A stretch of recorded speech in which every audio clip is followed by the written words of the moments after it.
Мен қазақтың бөренген ұрпағы, әлемді меңгеретін, бағытын айқындайтын, төрелік жүргізетін де мен. Менің атым қазақ, затым қазақ, текті елдің ұрпағымын.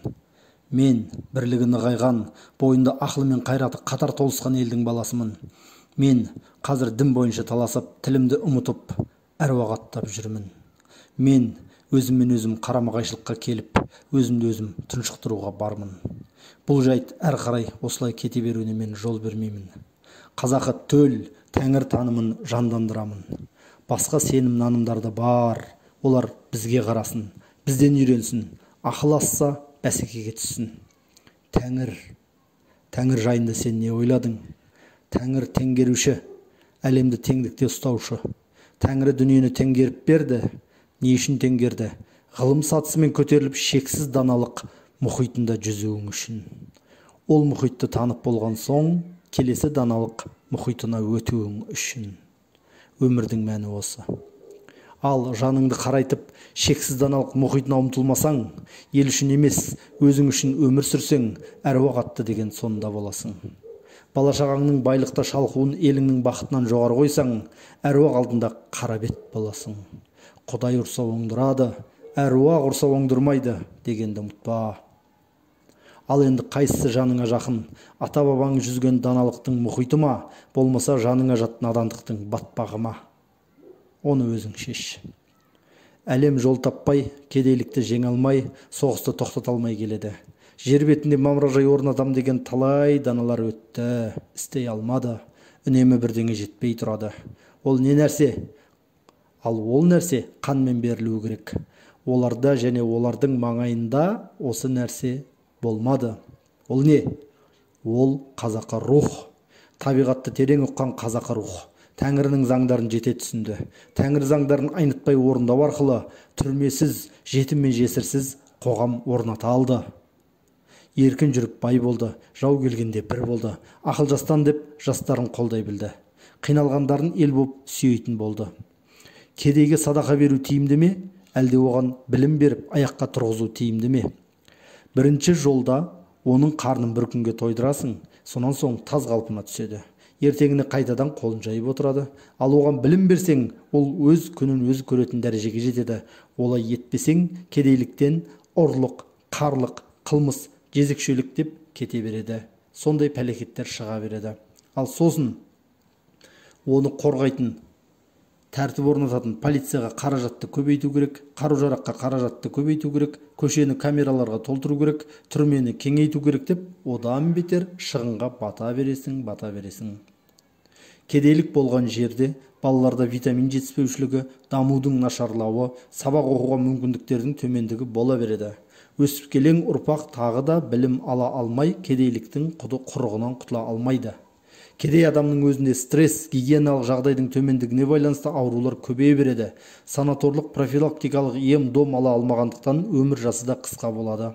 Кедейлікпен бірге алкоголизм, наркомания, жасөспірімдер арасында қылмыс секілді құбылыстар жиілеп орын алады.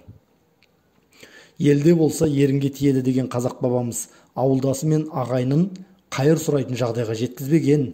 Жетім тентіреп, жесірін қоя бермеген. Соның арқасында бір тұтас тұрақты қоғам, мемлекет құра алған.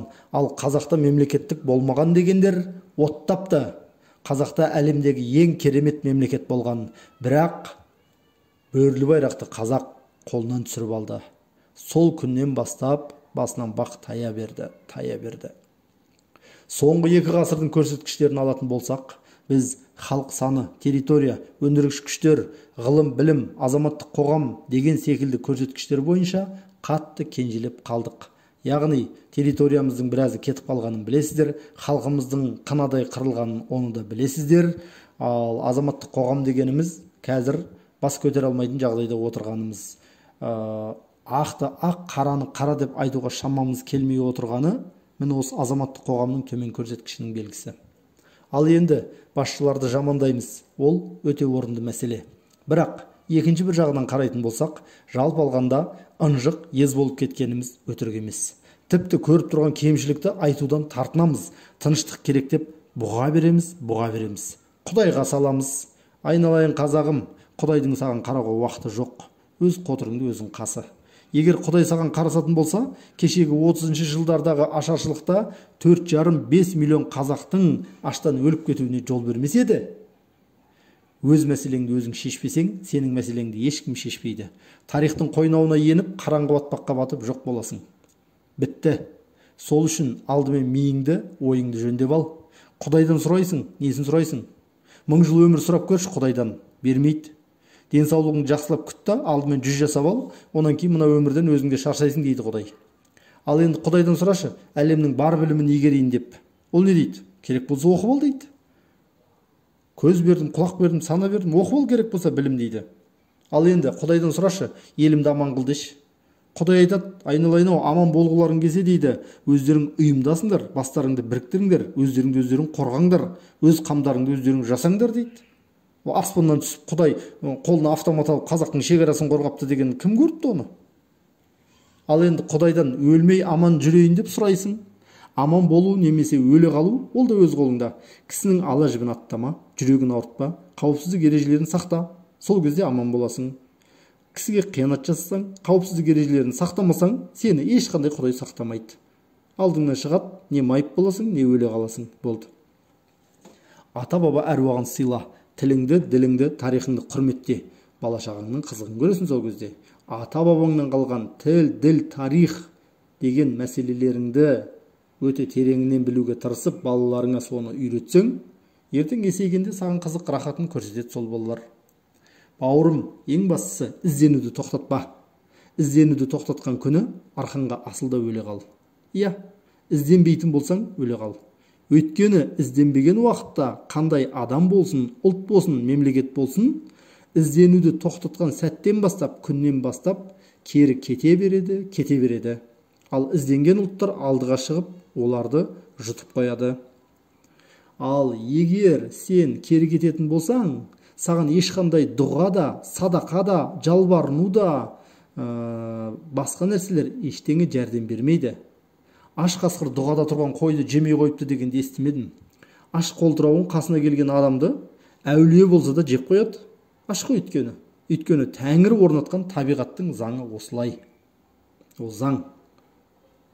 Ауызбірлік жасаған күшті ұлттар бытыраған әлсіздердің жерін сұрады, өзара бөліп бір-біріне сыйлай салады.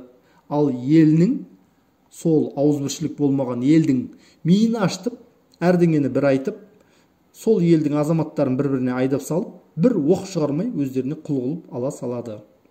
Ал сорлы елдің тілі, ділі, тарихы деген нәрселер қоқысқа лақтыра салады. Кімге керек? Сенің тілің, ділің, тарихың, ата-бабаңның өтіп кеткен ерлігі, аққан терімен төгілген қаны кімге керек? Ағылшынға ма, Қытайға ма, орысқа ма?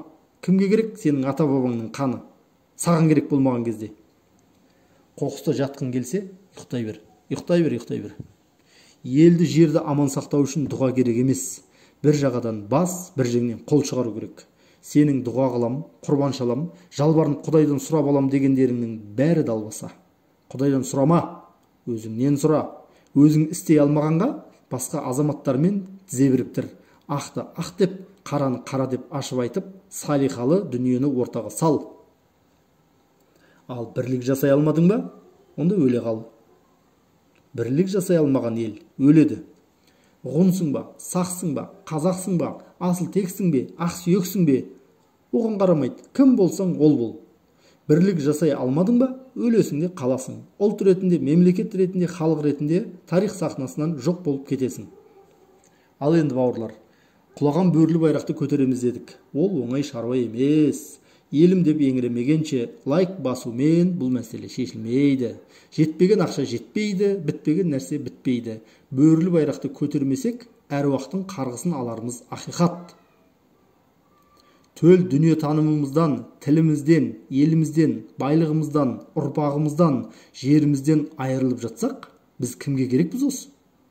Сол ел мен жер үшін төгілген ата-бабаның қаны зая кетті дағы ондай болса. Осынау ел мен жерді ауыз бірлік жасап сақтап қалған бабаларымыз бізге риза болады дей алман. Олай болса, әруақ аттағаның нағыз өзі біз боламыз. Ақталмай-ақ қой, ішінде сен де барсың. Мысалы, өз ана тілімізді жетім балада етіп қойғанымыз өтірік емес. Соңғы жылдары елдің әлеуеті, рухани жайы, ғылыми өндірістік, медицина, білім беру және басқа да салаларының тұралап, шетелге қол жаятын бейшара халге келгені жасырын емес. Осының барлығын нағыз қазақы дүниетаныммен қолға алу үшін бөрілі байрақты көтеру қажет. Бөрілі байрақты көтеру үшін бірлік керек. Ел үшін жан аямас ерлер керек. Алдымен өзіміздің қазақы дүниетанымымызды елге кеңінен насихаттап, бірігуіміз керек. Сосын ғылым мен техниканың кезегі келеді. Жасанды сана, бағдарламалық қамсыздандыру, жаңа материалдар, жаңа көлік құралдары, жаңа коммуникациялық құралдар секілді салалардан әлемнің алдына шықсақ, табиғатымызды сақтай білсек, қазақ атымызға лайық боламыз. Ата-бабамыздың аққан тері мен төгілген қаны зая кетпегені. Ал оларды жасай алмасақ, ұстағанның қолында, тістегеннің аузында кетеміз. Айтты да қойды дерсің.